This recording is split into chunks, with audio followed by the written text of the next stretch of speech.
యెహోవా యందు భయభక్తులు గలవారు చుట్టూ ఆయన దూత కావలి ఉండి వారిని రక్షించును. ఎందుకన్నాడు ఆ మాట? వారికే కావలి అవసరం, వారికే కాపుదల అవసరం. ఎందుకంటే 2 కారణాలను బట్టి. మొట్టమొదటిది, విశ్వాసమును బట్టి మనమందరము దేవుని పిల్లలమయ్యాం బాప్తిస్మం పొందినప్పుడు. అంటే రాజుగారి పిల్లలమయ్యాం, రాజుగారి పిల్లలమయ్యాం. కాబట్టి ఇప్పుడు రాజు శత్రువులందరూ మనకు కూడా ఏమవుతారు? శత్రువులు అయిపోతారు. రాజును చంపాలనుకున్నోళ్ళు, రాజు మీద దాడి చేయాలనుకున్నోళ్ళు ఇప్పుడు నెక్స్ట్ ఎవరిని టార్గెట్ చేస్తారు? రాజు పిల్లల్ని, అంటే మనల్ని. కాబట్టి ఇప్పుడు రాజు ఏం చేయాలో మనకి సెక్యూరిటీ పెట్టాలి. అందుకే పెట్టాడు ఆయన. మన మీద అటాక్ చేసేది పడద్రోయబడిన దేవదూతలు, మనల్ని ప్రొటెక్ట్ చేసేది దేవుని సన్నిధిని ఉన్న దూతలు. దేవునికి స్తోత్రం. అవసరమైతే సీన్లోకి దేవుడు కూడా వస్తాడు, అది కూడా గుర్తుపెట్టుకోండి. అవసరమైతే సీన్లోకి దేవుడు కూడా వస్తాడు.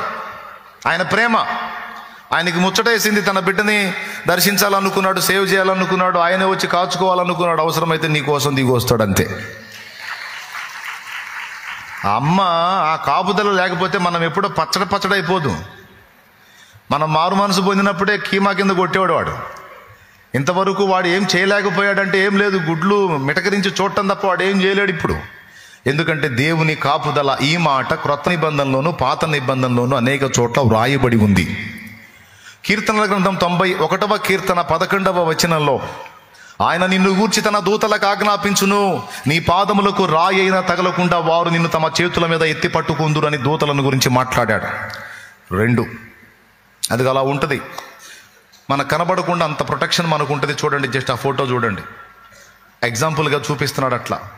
అలాంటి కాపుదల్లో మనం బతుకుతున్నాం. లేకపోతే మన మ్యారేజ్ ఎప్పుడు అయిపోను, పెళ్ళి గ్రాండ్ మ్యారేజ్ అయిపోను ఎప్పుడో. స్తోత్రం.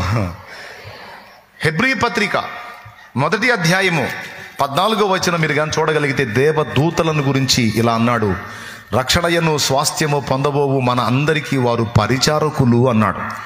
వీరందరూ రక్షణయను స్వాస్థ్యము పొందబోవు వారికి పరిచారము చేయుటకై పంపబడిన సేవకులైన ఆత్మలు కారా. దేవదూతల పరిచారం మనకెందుకు? దేవదూతల పరిచర్య మనకెందుకు? దేవదూతల సెక్యూరిటీ మనకెందుకు? దేవదూతల కాపుదల మనకెందుకు అంటే, మనము ఆయన వారము, మనము ఆయన పిల్లలము, ఆయన యొక్క ఆత్మను పొందాము. అబ్బా తండ్రి అని ఇంత బెరుకు కూడా లేకుండా నాన్న తండ్రి అయ్యా అని ఇంత ఫ్రీగా నువ్వు మాట్లాడుతున్నావు అంటే ఎవరిని బట్టో తెలుసా?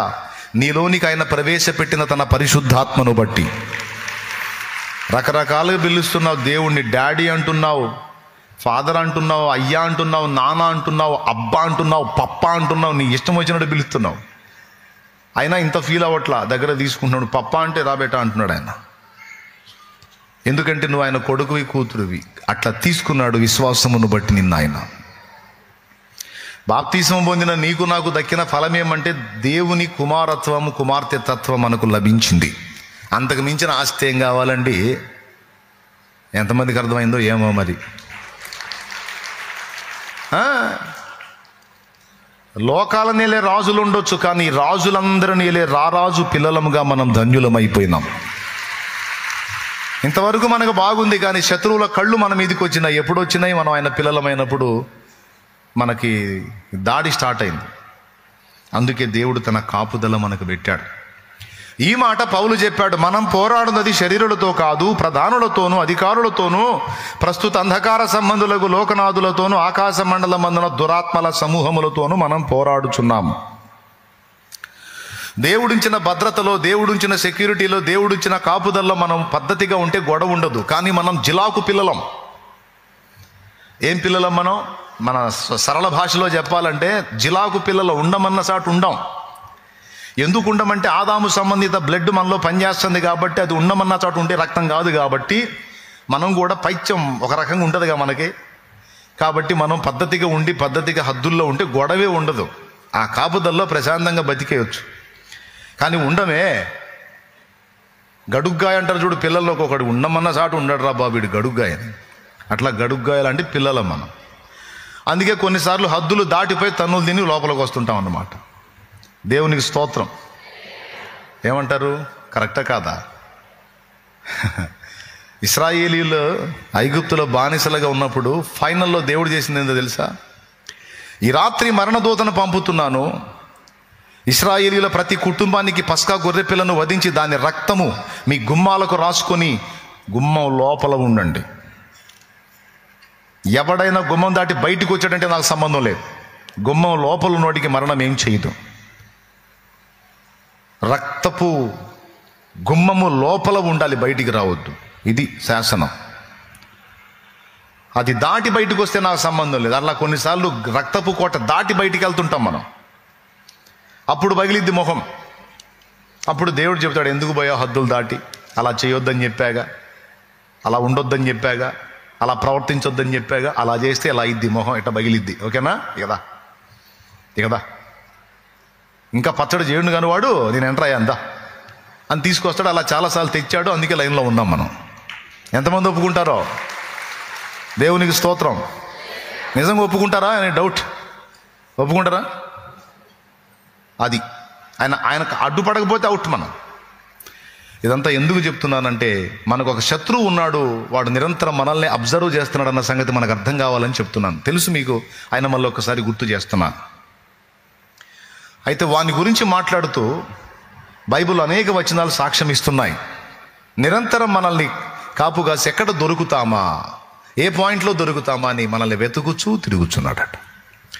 కాబట్టి మీరు భద్రతలో ఉండునట్లు సర్వాంగ కవచం ధరించుకోండని మన శత్రువుని గురించి చెప్పి, ఆ శత్రువు నుంచి తప్పించుకోవడానికి సర్వాంగ కవచం ధరించుకోమని, అంటే విశ్వాసాన్ని ఢాలుగా ధరించమన్నాడు, వాక్యాన్ని ఖడ్గంగా ధరించమన్నాడు, రక్షణను శిరస్త్రాణంగా ధరించమన్నాడు, నీతిని మైమరువుగా ధరించమన్నాడు, సత్యమును దట్టిని కట్టుకోమన్నాడు, సమాధానమును సిద్ధ మనసు జోడును దొడుక్కోమన్నాడు.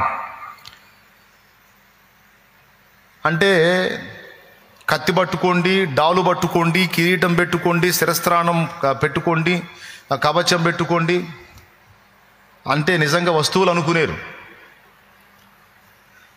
సిద్ధ మనస్సు, దేవుని కార్యములు ఎప్పుడు చేయడానికి, దేవుని చిత్తం నెరవేర్చడానికి ఎప్పుడు సిద్ధంగా ఉండే మనసు చెప్పులతో పోల్చాడు. సిద్ధ మనస్సును జోడు. దేవుని వాక్యం సాతానుని తుత్తినీలు చేసేటువంటి ఖడ్గం. కాబట్టి దేవుని వాక్యం ఏంటో తెలుసా? వాడితో పోరాడే యోధులకు కత్తి లాంటిది. నీ శత్రువు నీతో పోరాడుతున్నాడు, నిన్ను అటాక్ చేస్తున్నాడు, వాడిని తుత్తునీయలు చేయాలంటే ఎప్పుడు కూడా దేవుని వాక్యం ఒక కత్తిలాగా నీకు ఉపయోగపడింది. రెండంచులు గల ఖడ్గము కంటే వాడి గల వాక్యం. కాబట్టి వాక్యం ఎప్పుడు కూడా నువ్వు చేత కలిగి ఉండమన్నాడు. పాత నిబంధనలో అయితే వాక్యము మీ తలలకు కట్టుకోండి, మీ చేతులకు కట్టుకోండి, మీ గుమ్మాలకు కట్టండి అని కూడా చెప్పాడు. అలాగే సత్యము, సత్యబోధ, సత్యమై ఉన్న యేసు, సత్యవాక్యం, వాక్య సారాంశ సత్యం, అంత సత్యము దట్టిగా నీ నడుముకుండాలి. అదే నీకు బలమని. దట్టి నడుము కట్టుకుంటే టైట్గా ఉంటుంది, ఫిట్నెస్ అన్నమాట. దేవునికి స్తోత్రం.